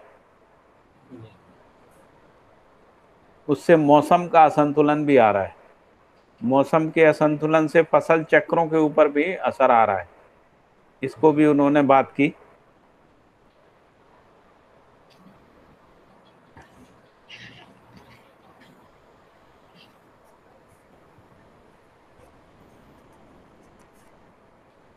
अच्छा, कल फिर अपना संडे है ना? नहीं, जी कल तो सैटरडे है आज आज। सैटरडे है, आज फ्राइडे। हाँ, तो कल मेरे ख्याल से कल अपन ये वाला अध्याय काफी कुछ हो जाएगा। जी भैया, इन बातों को पढ़ते हुए यही लगता है कि वर्तमान में जो नौकरी और फैक्ट्री व्यवसाय का जो हाल है उसमें कृषि के प्रति स्वीकृति बनने में कितना वक्त लगेगा, या तब तक बर्बाद हो चुका रहेगा सब कुछ, ऐसा एक। हमको भैया शिक्षा विधि से इसका लोक व्यापीकरण करना पड़ेगा, जी और जन चर्चा के माध्यम से मानसिकताओं को पुनर्स्थापित करना पड़ेगा। क्योंकि यदि हम ऐसा नहीं करते हैं तो जो व्यवस्था की ओर गतिशीलता है वो नहीं आएगी। तो पहले तो धीरे धीरे हम हमारे अंदर भी वो मानसिकता आना चाहिए, और हम उस मानसिकता को नई पीढ़ी में स्थापित कर सकें, जी है ना। वो होना चाहिए। हमको इसका समाधान भी पता रहना चाहिए और समस्या की तीव्रता भी पता रहना चाहिए। क्योंकि यदि हमारे पास समस्या की तीव्रता पता है और समाधान पता नहीं है तो भी काम नहीं होता है ना। इसलिए समस्या का तीव्रता भी हमको पता होना चाहिए, तभी हम मानसिकता निर्माण में सहायक हो सकते भैया इसमें एक मुद्दा है, जैसे आपने तीव्रता की बात की ना, हैं। जी। तो ये जो जिसमें ऋतु असंतुलन या ये जो प्रदूषण जो हो रहा है, इसके हम्म। बारे में जन चर्चा, जब ये मेरे ख्याल से किताब छपी होगी तब तो ये मतलब जन चर्चा का मुद्दा नहीं था, अब बन गया है। लेकिन हाँ, मतलब ये मेरे किताब ख्याल से लगभग 2002 में 2002 में लिख रहा था छपी ना। है, हाँ हाँ लेकिन 2000 में या उससे पहले लिखी गई थी। हाँ। तो उस समय ये कि पेट्रोलियम से या कोयले से इतना नुकसान हो रहा है, मेरे ख्याल से जनचर्चा का मुद्दा तो कम से कम नहीं था मेरे हिसाब हम से। तो बाबा जी के संपर्क में 98 में आए थे, हाँ हाँ तो 98 से पहले से ही वो बात कर रहे हैं ये सब। हाँ हाँ हाँ मेरे ख्याल से 70-72 से बात कर रहे हो। हाँ हाँ उस समय इतना नहीं था, लेकिन ये धीरे धीरे बढ़ता चला गया। हाँ। मेरे तो ख्याल से इसी 90 तक तो पहला अर्थ समिट हुआ था ना 92 में। हम्म। तो उसके बाद से थोड़ा सा ये ज्यादा चर्चाओं में आना शुरू हुआ। हाँ मतलब कुछ कुछ लेकिन चर्चा उसमें तो होगा शुरू में, हाँ, लेकिन लेकिन जन चर्चा में मतलब सामान्य। उतना सीरियस नहीं था। हम्म अभी लोग इसको ज्यादा गंभीर मान रहे हैं। और जो ले दूसरी बात है, ये जो लेकिन गंभीर मानते हुए भी उनके आचरण में नहीं आ रहा है। हम्म हम्म, हम्म, और आचरण में क्यों नहीं आ रहा है? कहीं कहीं ना कहीं वो सुविधा संग्रह से सुखी हो सकते हैं, ऐसी हम्म, मान्यता बैठी हुई है। तो बाबा जी कह रहे हैं कि जब तक इस भ्रम से नहीं निकलते हैं ना कि सुविधा संग्रह में, है ना, सुविधा संग्रह में सुख नहीं है, तृप्ति का बिंदु कहीं और है, जब तक ये नहीं होता है तब तक लोग सुविधा संग्रह को छोड़ने तैयार नहीं है ना। मूल बात यही है। और ये जो दूसरा मुद्दा जो इसमें लिखा था कि जैसे कृषि की अनिवार्यता या उसकी जो प्राथमिकता है वो अभी तक मतलब है जरूरी, लेकिन वो जन सामान्य में वो प्राथमिकता में नहीं है एक्चुअली। हाँ हाँ, वो भी मेरे ख्याल से अभी अभी वो समय नहीं है, या बाद में आएगा वो समय कभी। नहीं अभी समय आ गया। अभी हमारे पास, हम जो कोरोना में बच गए, हाँ, उसका मूल कारण यही था कि मूल हमारे कारण, पास उत्पादन था पर्याप्त मात्रा में। बिल्कुल जी। अभी देखिए ना, एक लेब उधर अपना लेबनान में, कहाँ पर, बेरूत में जो है ना, एक हाँ हाँ विस्फोट हाँ, हुआ। वो जो हाँ तो उनके जो गोदामों में क्या भरा था, खाद्यान्न भरा हुआ था जो अमेरिका से आता है। उनके यहाँ पैदा नहीं होता है, तो अमेरिका से आता है। तो एक ही विस्फोट में, वो छोटा सा ही विस्फोट है, कोई बहुत बड़ा विस्फोट नहीं है वो, लेकिन उस एक विस्फोट में सारा गोदाम का अनाज खराब हो गया। तो वहाँ भुखमरी की स्थिति आ गई है। यदि दुनिया के हाँ दूसरे देश खाद्यान्न नहीं पहुंचाते हैं तो वो जो है भुखमरी, कंगाल हो जाएगा, मतलब खाना ही नहीं मिलेगा, ये स्थिति है। अभी मैं देख रहा था न्यूज में, वो आगजनी पूरी फैल गई है पूरे शहर में, हाँ, विद्रोह हो रहे एक एक महीने के लिए ही उनके पास भोजन है। तो अब अमेरिका या दूसरे जो देश हैं जहाँ पर खाद्यान्न, तो हमारे देश में कम से कम ऐसा है कि हम लोग घरों के अंदर बंद रहे, फिर भी हमारे पास दाल रोटी खाना पीने की कोई कमी नहीं रही है ना। सब्जी दूध फल ये वो सब जो है निरंतर सप्लाई चेन भी बना रहा हमारा। तो ये एक अभी भी उपलब्धि है, लेकिन इस पे अभी लोगों का ध्यान नहीं है। यदि ये ध्यान होता है तो दोनों चीज़ें ठीक हो सकती हैं, मतलब ज़मीनें ठीक हो सकती हैं, सिंचाई ठीक हो सकती है, आहार शुद्धि हो सकती है, पशुपालन के यदि ठीक से होता है तो हम लोग दूध घी में भी निर्भर हो सकते हैं। अभी हमको दूध दूध जो है बाहर से लेना पड़ रहा है। हम लोग कम से कम 60% दूध जो है चाइना से या नॉर्वे स्वीडन आदि से ले रहे हैं। तो यदि वो हम कम से कम पशुपालन ही ठीक से करते तो हम दूध घी में तो कम से कम आत्मनिर्भर रहते। खाद्यान्न और फल सब्जियों में भी हम रह सकते। कई बार खाद्यान्नों में भी कमी हो जाती, जैसे हम लोग अभी जो खाद्य तेल होते हैं ना, वो हम अपनी आवश्यकता से कम उत्पादन कर रहे हैं। तो इसीलिए हमको मलेशिया से तेल लेना पड़ता है, और मलेशिया से हम जो तेल लेते हैं वो पाम ऑयल है। पाम ऑयल उतना पोषक नहीं है जितना कि बाकी जो तेल हम लोग यूज़ करते हैं ना, मूंगफली का या सरसों का तेल यूज़ करते हैं या तिली का तेल करते हैं, वो जितना पोषक होता है उसके कंपैरिजन में पाम ऑयल बहुत कम पोषक है ना। तो कृषि पे ध्यान हट रहा है, ये इसी का परिणाम है कि जो रोग बढ़ रहे हैं, कृषि में यंत्रीकरण होने से प्रदूषण बढ़ रहा है ना, और उसके कारण से ये जो साइकिल है वो सब डिस्टर्ब हो रहे हैं, उत्पादन साइकिल डिस्टर्ब हो रही है। और खेती में ज़्यादा श्रम लगने लगा है, जो पहले श्रम कम लगता था। पहले हम लोग ऐसा मानते थे कुछ भी छिटक दो तो हो जाता है, यानी बीज को अपनी जमीन पे डाल दीजिए बरसात के समय में या किसी भी मौसम में डाल दीजिए, उससे सब्जियां हो जाती थी, है ना, खाद्यान्न हो जाते थे। अभी तो बहुत सारा श्रम ज़्यादा लगता है, खाद डालना पड़ती है, कीटनाशक डालना पड़ता है, तब जाके कहीं उत्पादन होता है। बहुत सारा झंझट पैदा कर लिया है।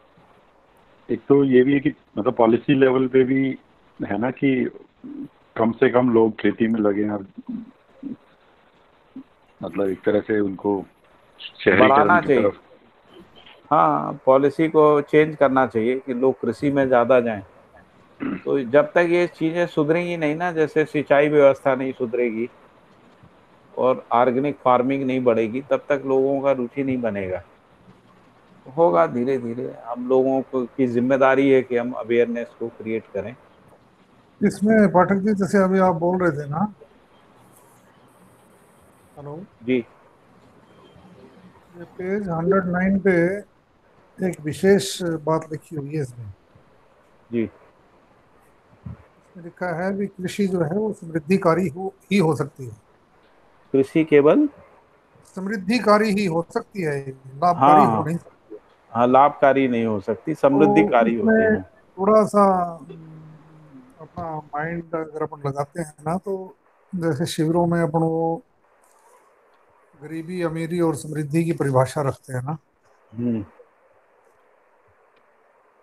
तो समृद्धि जो है वो गरीबी और अमीरी दोनों से बड़ी चीज है, नंबर एक। हम्म। नंबर दो, समृद्धि ना, हाँ। हाँ, अस्तित्व के अंदर गरीबी और अमीरी का अस्तित्व नहीं है, मतलब। अस्तित्व नहीं, प्रोविजन ही नहीं है। लेकिन समृद्धि का जो है वो अस्तित्व है। हम्म तो जब एजुकेशन में ये चीज आ जाएगी, मतलब एजुकेशन में एक बच्चे को अगर अपन ठीक से गरीबी अमीरी और समृद्धि का मीनिंग भी अगर समझा देते हैं, हाँ हाँ। Then he is going to choose this समृद्धिकारी हम्म, प्रोफेशन। जी जी। क्योंकि आदमी संस्कारानुषंगी है, उसको जो चीज जैसे समझ में आती है जी जी। तो वो अपनाता है। जी जी।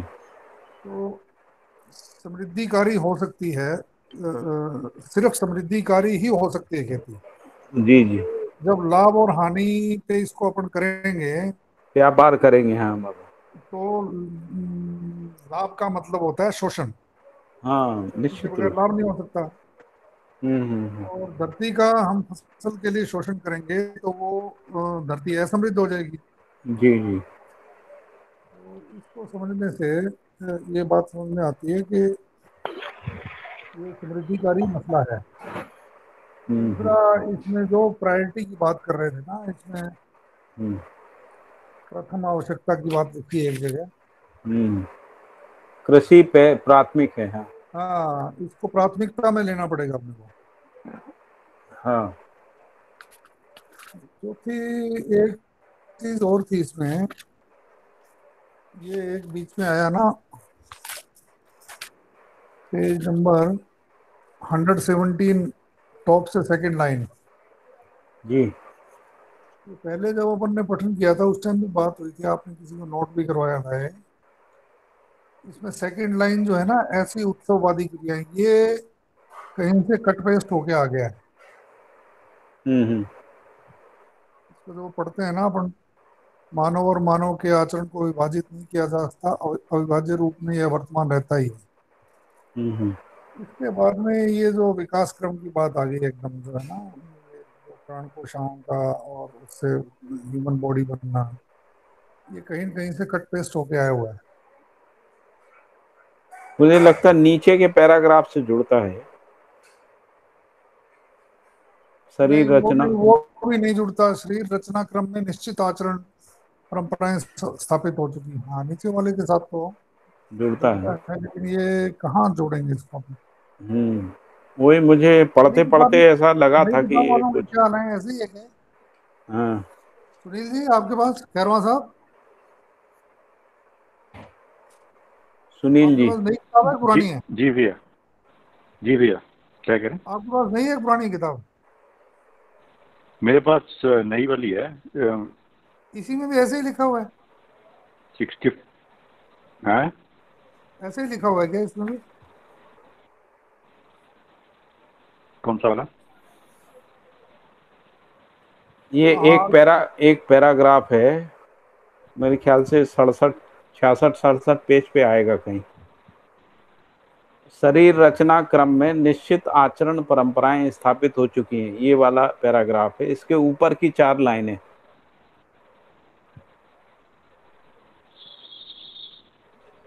मानव और मानव के आचरण को विभाजित नहीं किया जा सकता, हाँ, इसके बाद में क्या है?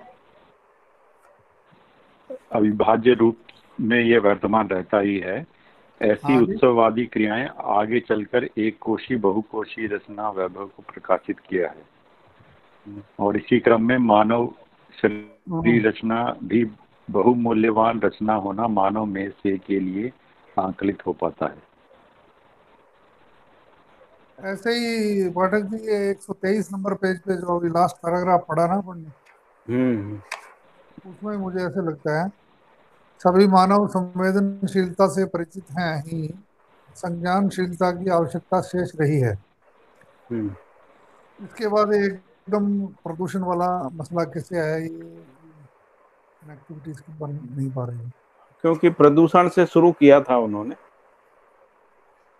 उन्होंने और तीसरी चीज जो है ना, जो मैं वही बातें बता रहा हूँ जो मेरे एक को। लाइन तो रिपीट है इसमें पूरी। हाँ, एक लाइन रिपीट है, लेकिन जैसे इसका ना चैप्टर का वो हेडिंग है मानव का मूल रूप प्रवृत्तियों के आधार पर। हाँ, तो ये चैप्टर ऑलमोस्ट पूरा होने वाला है, इसमें प्रवृत्तियों का कोई जिक्र अभी तक नहीं आया है। यही तो प्रवृत्ति है, सुविधा संग्रह भोग अतिभोग, यही हाँ, प्रवृत्ति है जो मानवीय प्रवृत्ति है। तो मानव का क्योंकि मूल रूप कैसे हुआ है? अभी जो भ्रमित मानव में जो है, हाँ, तो ये तो एजुकेशन की वजह से हो गया ना। तो यहाँ मूल पे रूप जो तो नहीं मानव है। की मूल प्रवृत्ति जो है वो व्यवहार और उत्पादन के अर्थ में है। एक व्यवहार प्रवृत्ति है और एक जो जिसको अपन कार्य प्रवृत्ति कह रहे हैं, उसी का विश्लेषण किया है ना, व्यवहार और कार्य का। हाँ,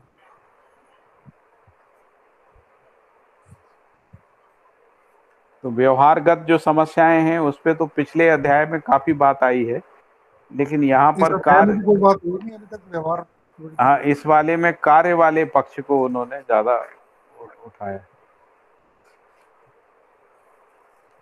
फिर इसमें ना एक जगह ये शिक्षा की बात चली।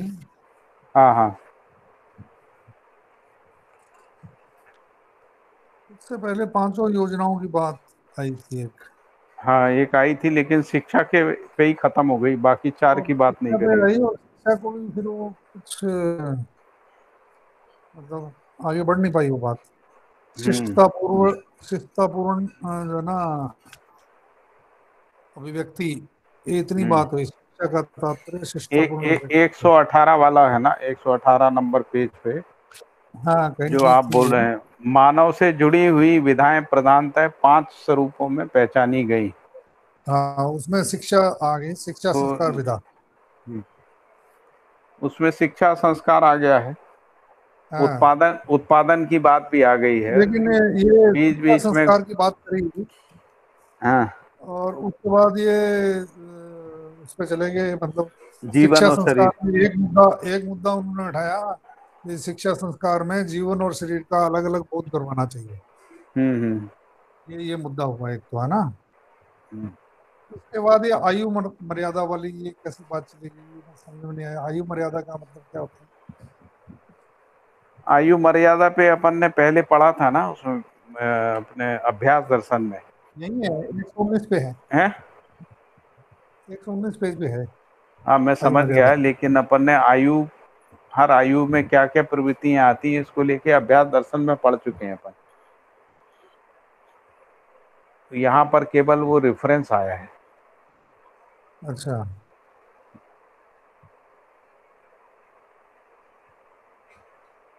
उसमें लिखा था ना कि बाल अवस्था में क्या होता है, फिर यहाँ भी थोड़ा छेड़ा, इसको पढ़ेंगे जरा। शरीर के साथ आयु मर्यादा की गणना हो पाती है, हम्म। यानी कि age is related to the body. हाँ, जीवन से उसका संबंध नहीं है। हाँ, शरीर परिणामकारी होना स्पष्ट है। हाँ, आयु मर्यादा हमेशा प्रभावशील रहता ही है। हाँ, इसका क्या मतलब?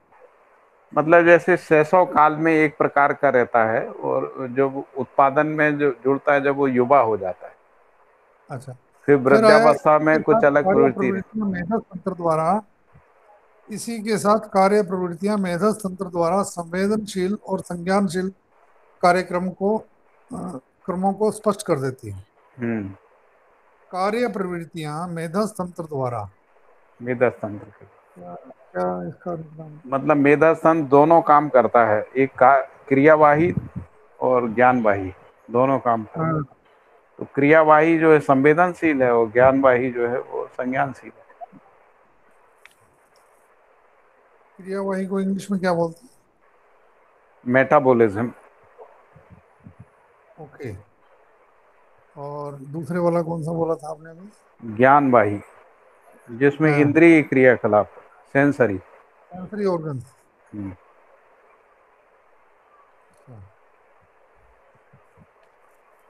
ये जो अपना हाथ पैर शरीर आदि का क्रिया है ना, उसको कर्म इंद्रियों का जो क्रिया है वो क्रियावाही है, और जो इंद्रियों का क्रिया है वो ज्ञानवाही, जिसको अपन नाक कान आंख आदि बोलते हैं ना, शब्द स्पर्श रूप रस गंध रूपी क्रियाकलाप है वो ज्ञानवाही है। और जो हाथ पैर आदि का क्रिया है, हाथ पैर मुंह गुदा उपस्थ, ये जो 5 कर्म इंद्रिय हैं ये क्रियावाही तंत्र। तो इसमें शिक्षा संस्कार में एक तो ये शरीर की मर्यादा वाली बात करी, एक शरीर और जीवन अलग अलग चीज है, ये बात की। फिर आगे 120 पेज पे यानी यहाँ पे जीवन है। आयु मर्यादा का बात इसलिए आ रहा है क्योंकि आदमी हर आयु में उत्पादन कार्य नहीं कर सकता है ना।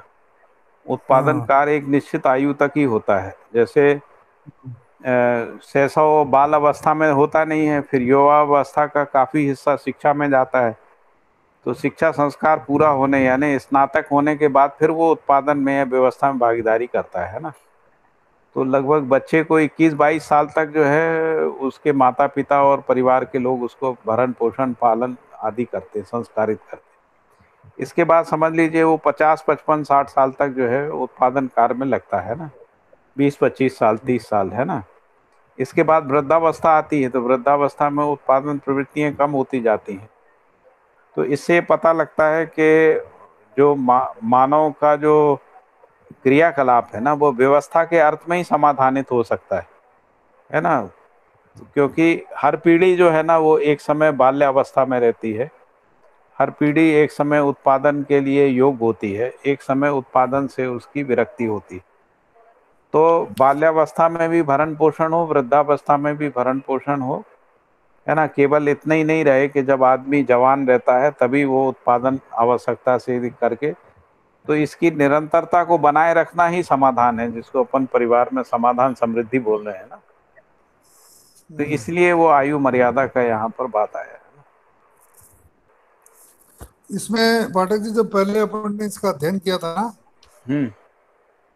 तो इसमें जो शिक्षा संस्कार की बात आई है, इसमें अपन ने लगभग 8 10 15 के आसपास बिंदु निकाले थे। हाँ निकाले थे ना। तो वो मैं थोड़ा रिपीट करूंगा, बाकी के लोग जो है ना वो थोड़ा उनके लिए फायदा रहेगा इसका। बताइए बताइए, जरूर बताइए।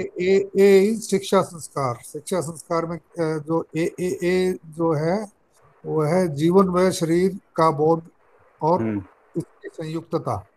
हम्म।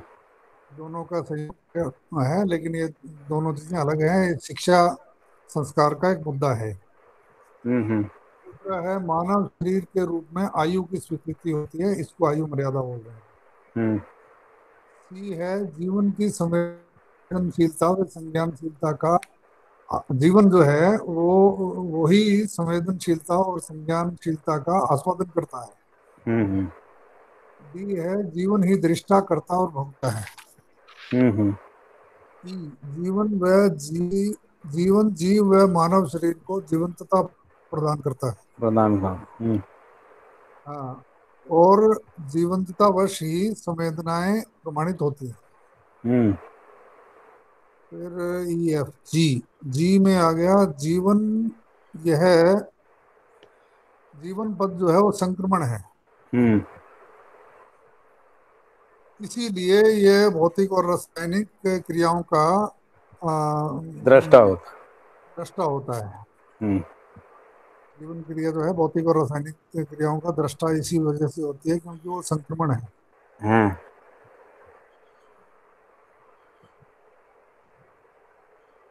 उसके बाद जीव शरीर संचालन में सिर्फ संवेदनाओं को प्रमाणित कर पाता है। हम्म। उससे आगे फिर E F G H I. आई है मानव शरीर को संचालित करते वक्त वो अपनी तृप्ति को क्रिया पूर्णता और आचरण पूर्णता के रूप में मतलब वो कोशिश करता है, इसलिए वो ये बेसिक डिफरेंस है, मतलब जीव शरीर को संचालित करते टाइम और मानव हम्म। शरीर को संचालित करते टाइम। हम्म। उसके बाद वो क्रियापूर्णता और आचरणपूर्णता के रूप में प्रमाणित करने का प्रयास करता रहता है। ये बेसिक डिफरेंस है। फिर इसीलिए संवेदनाओं में वो कभी तृप्त नहीं हो पाता है। हम्म के है इस इसीलिए संवेदनाओं में लिप्त रहते हुए भी वो संवेदनाओं से मुक्ति चाहता हाँ है। एल फिर इसका निराकरण समाधानित होने से ही होता हम्म है। एम और समाधान अनुभूति में पूर्वक होता है और अनुभूति की निरंतरता रहती है। वही वही आगे लिखा है। समाधान हम्म अपने आप में सुख रूप में है, सुख रूप में अनुभूति है। हाँ इसीलिए समाधान बराबर सुख। हम्म फिर लिखा है शिक्षा इज इक्वल टू शिष्टता पूर्वक अभिव्यक्ति। हम्म और कुछ चीजें हैं 122 नंबर पेज पे भी हम्म एजुकेशन से रिलेटेड है। ये इतने सारे मुद्दे जो है ना अपन बहुत ने पढ़ बढ़िया लिए। है, बहुत बढ़िया है। आप इनको लिख के भेज सकते हो क्या आप? हाँ लिखे हुए हैं व्हाट मैंने। व्हाट्सएप पे लिख के।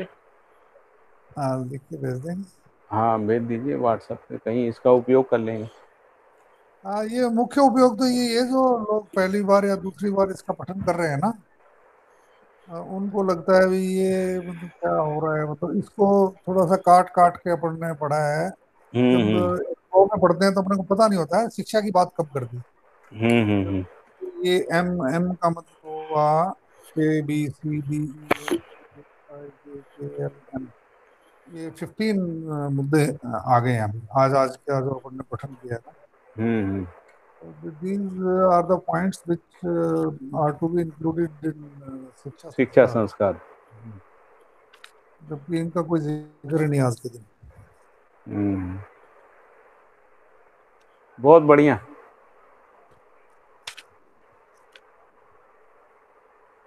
ठीक है, और किसी को कुछ बोलना है क्या? सुनील जी,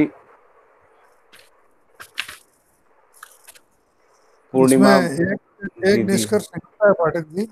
हाँ उस टाइम ये जल्दी जल्दी में पढ़ी थी हम लोगों ने किताब ना। हाँ हाँ, जल्दी जल्दी में पढ़े। और इतना अपने पे विश्वास भी नहीं था कि पढ़ लेंगे कि नहीं पढ़ लेंगे, कुछ मिल जाएगा हम्म। कि नहीं। क्योंकि काफी कुछ जो है ना ठीक से पढ़े हुआ। थे। लेकिन अभी पढ़ा है 2 बार, मैं पहले पढ़ लिया आज अभी पढ़ लिया। लेकिन लगता नहीं है कि मतलब अभी कंसंट्रेशन लेवल मेरे को कम लगता है। थोड़ा सा ये इसका भी असर रहता है ना, हम लोग ऑनलाइन पढ़ रहे हैं, वैसे साथ साथ में पढ़ते हैं, उसमें थोड़ा सा अंतर आ जाता है, कम्युनिकेबिलिटी में अंतर आ जाता है। हाँ उतना कंसंट्रेशन नहीं बनता है सुनते समय, जब सामने किसी को सुनते हैं और इस पे सुनते हैं इलेक्ट्रॉनिक मीडिया से, तो इसमें अंतर तो आ ही जाता है। फिर भी हम लोग काफी रिपीटिशन कर रहे हैं, बार बार उसको रिपीट करते हैं। हो सकता है कम सामने, से कम कम से कम 2 बार हो पढ़ सकता है रहे मेरे हैं। हो सकता है मेरे पूरे ढीले हो 3-4 साल में। हैं? हो सकता है अपने पूरे ढीले हो गए हो 3-4 साल में। नहीं, ये भी कई बार ऐसा लगता है ना कि ये पढ़ाई तो हुआ है ऐसा, इसलिए भी ध्यान नहीं रहता है। हमने पहले ही से तो पढ़ा हुआ है, तो उतना अटेंशन अटेंटिव नहीं रहते, नई चीज पे ज्यादा अटेंशन रहता है। चलिए ठीक है ना? बढ़िया है भैया। बढ़िया है ना? पर वो जो लाइव का जो मजा है ना वो अलग ही है भैया। 5 दिन वो हमारे हाँ सुख हाँ, वाले है ना, रेसिडेंशियल जो अपना रहता है उसका अलग ही सुख है। ये तो अपन सदुपयोग कर रहे हैं, और क्या अपना नहीं, ये भी सदुपयोग। इलेक्ट्रॉनिक मीडिया से भी हम लोग पढ़ के बैठते हैं ना तो बहुत बढ़िया से स्पष्ट होता है। वो तो हम्म वहां भी है, मतलब समझने वाली बात में तो कोई वो नहीं है, बाकी हम्म चीजों का रहता है। यहाँ और ज्यादा फोकस रहता है। वहाँ थोड़ा हम्म नाश्ता पानी चाय चलता रहता है। हाँ, फिर भी क्योंकि कंटिन्यूटी रहती है ना, अपन 5 6 7 घंटे तक पढ़ते हैं, 8 हम्म घंटे तक, कई बार 7 8 घंटे हो जाते हैं। पूरा दिन ही हो जाता है। यहाँ अपन 1-1.5 घंटे ही लगाते हैं। हाँ, पर ये कंटिन्यूस चल रहा है ना 4 महीने से। ये एक बेनिफिट हो गया बस। ये एक बेनिफिट है तो ना, इससे इसके कारण smoothly- से पूरे कंटेंट के साथ कनेक्टिविटी बनी हुई है जी जी जी जी। ना। और दूसरा उसमें अभी ऑनलाइन में सिर्फ ज्ञान ज्ञान मिलता है ना, हाँ वो व्यवहार बाकी नहीं दिख सेवाएं नहीं पाता। मिलती। हाँ, बाकी वो सेवाएं नहीं मिलती। आप तो पहले ये हमारे को चाय वाय बीच में पिलाते रहते थे ना, हम्म तो सेवाएं नहीं मिलती। भैया इसका जो रिकॉर्डिंग हम कर रहे हैं ये कहीं पे है क्या? मेरा 1-2 दिन का मिस हो गया। है ना, रिकॉर्डिंग है। भैया का वो है ना, वो सुरेंद्र भैया को सब्सक्राइब कर लीजिए, उसमें प्लेलिस्ट में है भैया। ठीक आप बोलोगे तो आपका नंबर शेयर कर दो, मैं पर्सनली आपको भेज दूंगा। ये अपने ग्रुप ठीक है, में तो एक दिन की रिकॉर्डिंग आप होती है अपनी। आप सुनील भाई को अपना नंबर दे दीजिए तो आपके जरूर, व्हाट्सएप पे भी डाल देंगे, है ना।